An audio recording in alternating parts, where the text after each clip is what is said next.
Senator Mgatana, kindly take your seat. Thank you. Thank you.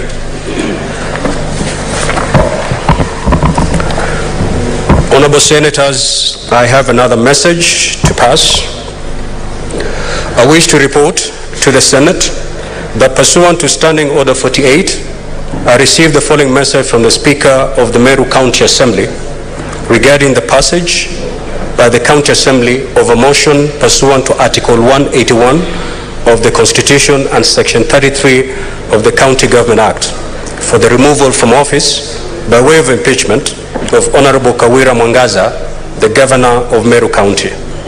The message was transmitted to the Senate via letter signed by the Speaker of the Meru County Assembly, reference number CAM/Res/Volume V/2, dated 15th December 2022, and received in my office on the same day.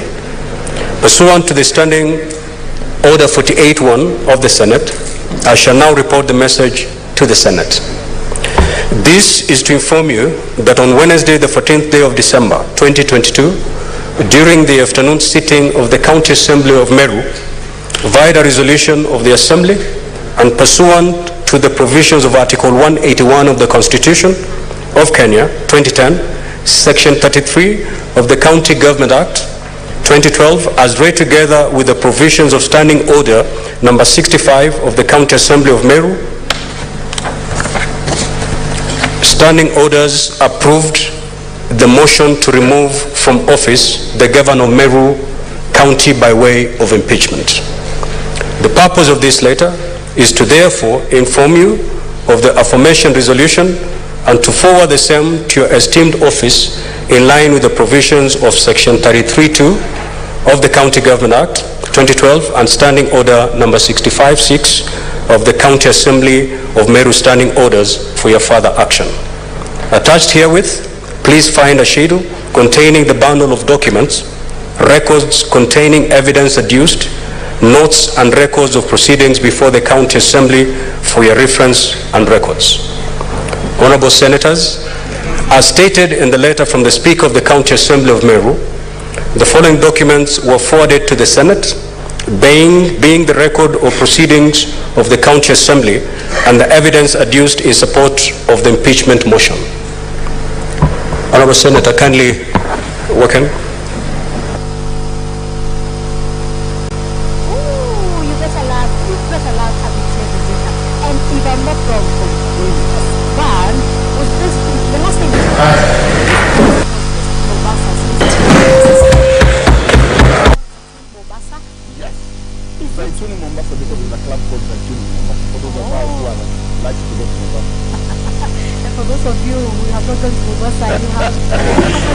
Senator Buru, our prayers were with you, and we thank God you're back.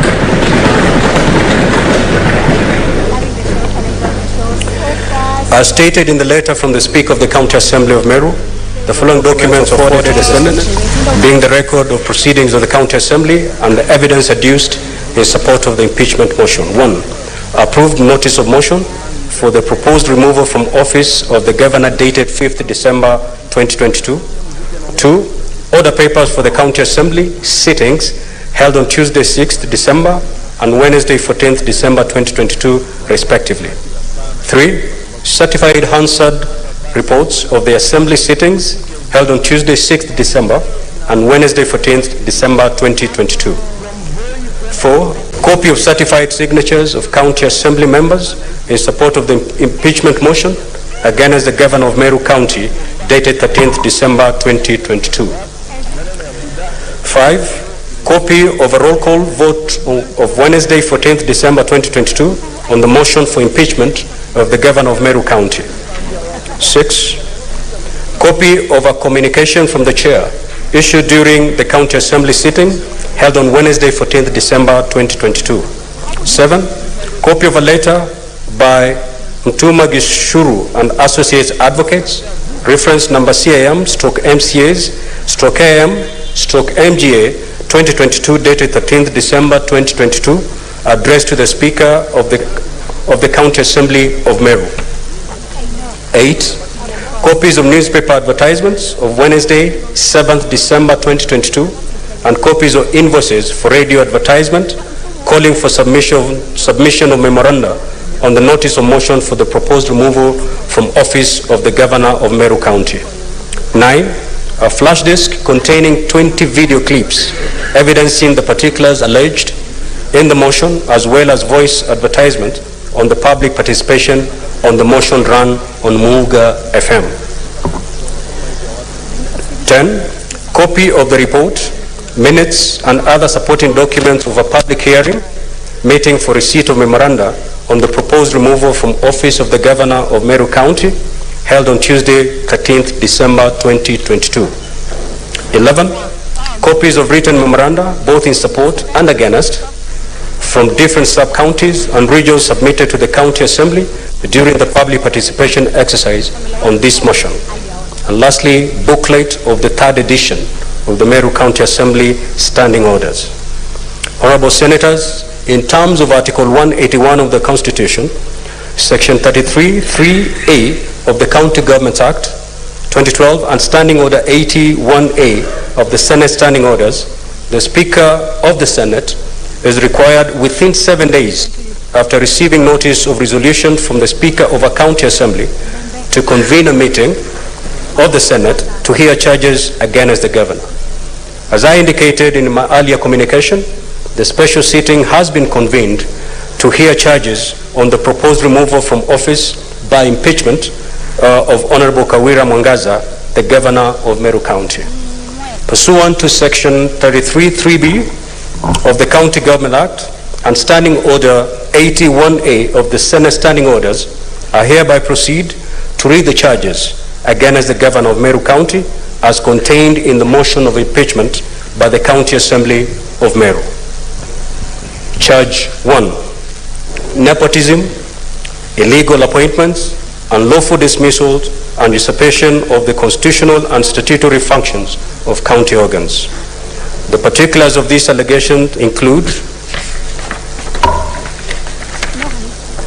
1, appointment of a husband to county offices. 2, roadside appointment of county workers at Timau. 3, roadside appointment of county workers at Nkubu. 4, roadside appointment of county workers at Kianjai. And 5, establishment of an illegal committee for the Meru municipality. Senators, you may walk in, please.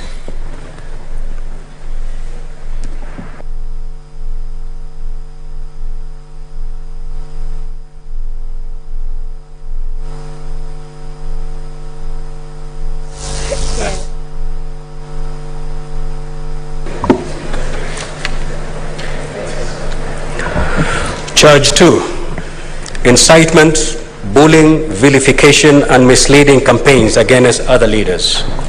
The particulars of this allegation include: 1, humiliation of the Meru County Assembly Minority Leader, vilification of the Meru County Assembly Minority Whip and other leaders. 3, vilification of the Senator of Meru County. 4, vilification of the Cabinet Secretary for Agriculture.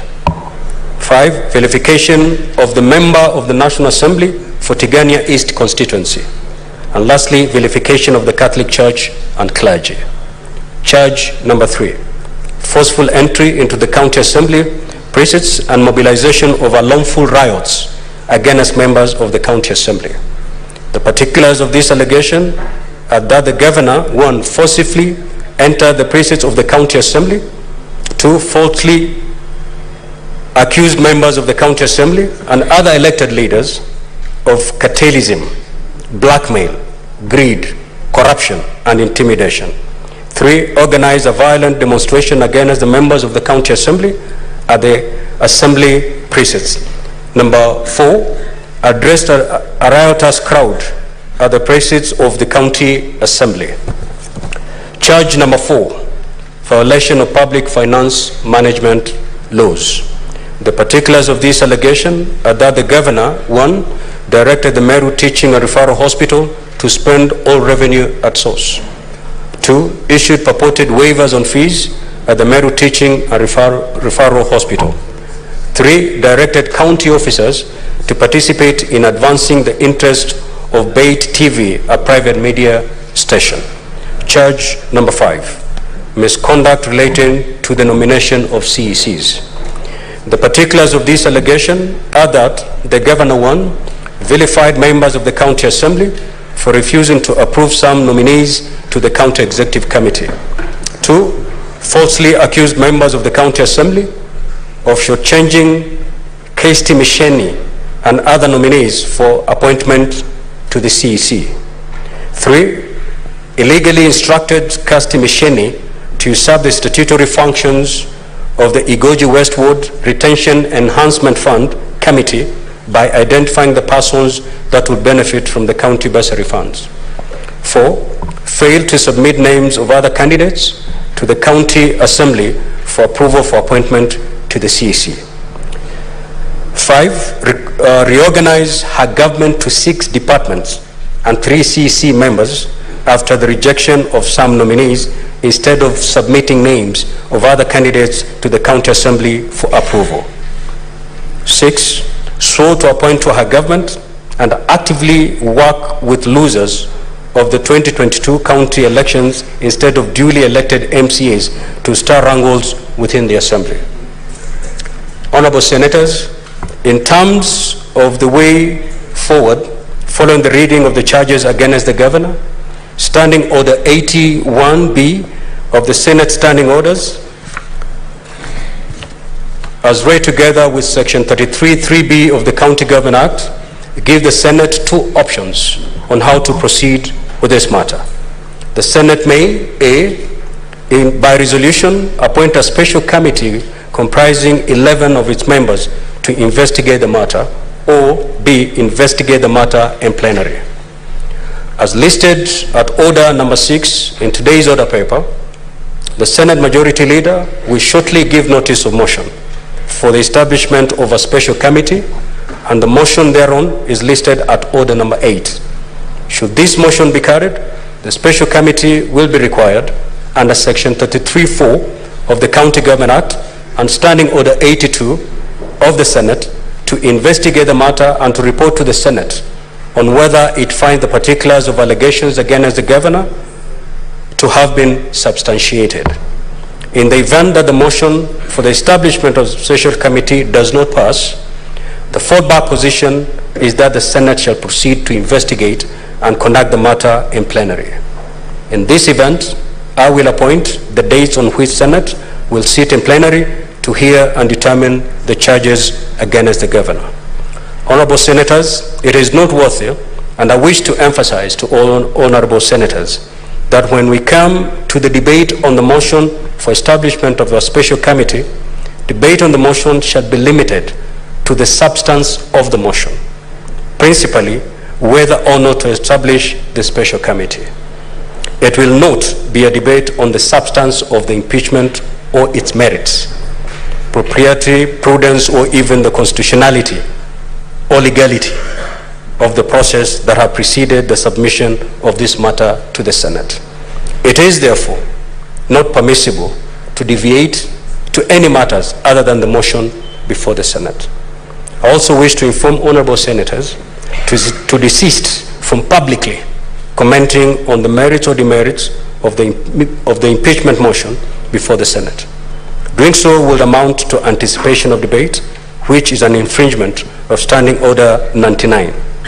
Therefore, it shall be out of order within the meaning of Standing Order 122 for any senator to make comments, whether written or spoken, in relation to the conduct of the Governor or the impeachment process, which is outside the confines of the impeachment proceedings, as such comments may prejudice the just outcome of the process.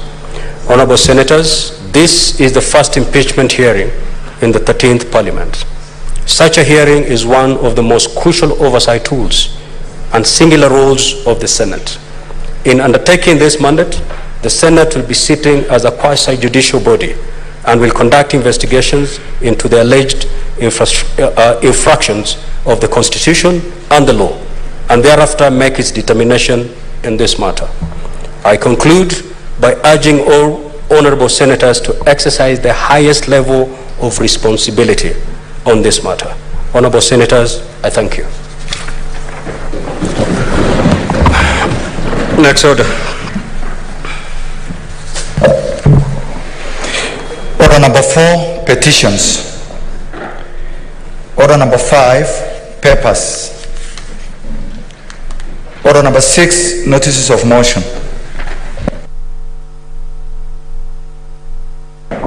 Majority Leader.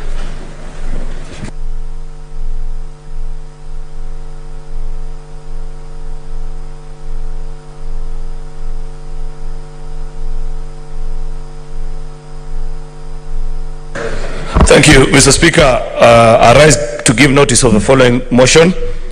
The establishment of a select committee to investigate and report the proposed removal from